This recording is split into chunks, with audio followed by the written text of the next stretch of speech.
তুমি তো মাকে কখনো চিঠি লেখো বলছিলে। এখন লিখলেও হয়তো সে চিঠি আমি আর তাকে পৌঁছতে পারবো না, কারণ এবছর গোড়ায়। জানি আমরা। হ্যাঁ। মাসিমার জন্যে আমাদের সবার প্রণাম শ্রদ্ধা। কিন্তু ধরো কোনো এক শক্তি বলে মাসিমা তোমার ওই চিঠি তুমি পৌঁছে যাবে ওনার কাছে। তাহলে একটা প্রশ্ন আছে বহুদিন থেকে, সেইটা করতাম। কি লিখবে বলো তো?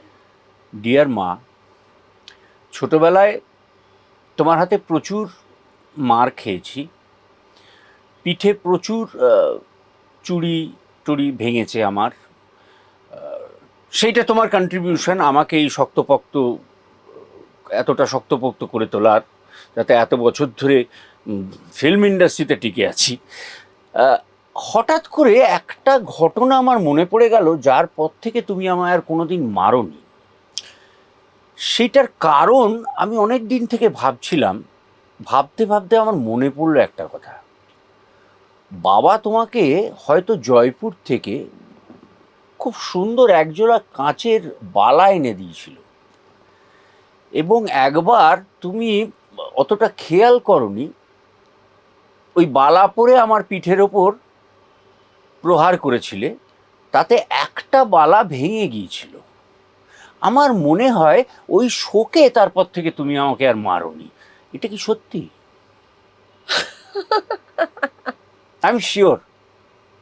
কি দুঃখ, সুন্দর জয়পুরিয়া মোটা ডিজাইন করার দুটো কাঁচের বালা ছিল, পিঠে ভেঙে গেল একটা। ঠিক ধরেছি? আমার মনে হয় তুমি ঠিকই ধরেছো। হ্যাঁ, এবার তুমি তোমার মাসিমা মাকে নিশ্চয়ই মুচকি হাসছেন তোমার কথা শুনে। আমি নিশ্চিত। আবার, কিন্তু এখন আবার জয়পুরিয়া বালার জন্য আর দুঃখ করে লাভ নেই মা। হ্যাঁ, আনন্দে থাকো। এবার তোমার মাকে কি তুমি কি লিখবে? আমার মাকে আসলে আমি না, আমার ওই একটা বিষয় আছে মার সঙ্গে। আমি যত বড় হচ্ছি মার সঙ্গে আমার অ্যাটাচমেন্টটা অনেক একটু ডিফারেন্ট হয়ে যাচ্ছে, মানে রসায়নটাও চেঞ্জ হয়ে যাচ্ছে, পাল্টে যাচ্ছে। মা ছোটবেলা থেকে ভীষণ শাসন করতেন আমাকে। তো সব মায়েরাই করে। হ্যাঁ, কিন্তু উনি বোধহয় একটু বেশি করতেন। আচ্ছা।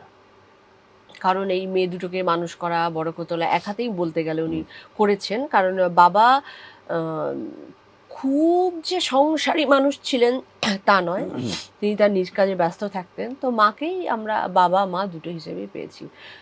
তো মার সঙ্গে যখন কথাবার্তা বা মার সঙ্গে আমার অ্যাটাচমেন্টগুলো এক ধরনের একটা দূরত্ব ছিল। কিন্তু এখন আমরা যত দিনে দিনে বড় হচ্ছি আমার মনে হচ্ছে যে আমি আরও মা সবচেয়ে বড় বন্ধু, পরম বন্ধু, এটা আমরা সকলেই জানি। সেটাই হয়, সেটাই স্বাভাবিক। সেজন্য না মার সঙ্গে আমার ফর্মালিটিটা একেবারে ভীষণ রকমের ইনফর্মাল। এত ইনফর্মাল একজনকে আমার আসলে সত্যি মনে হয় কি জানো তো, যে আমি ওনার এক্সটেনশন,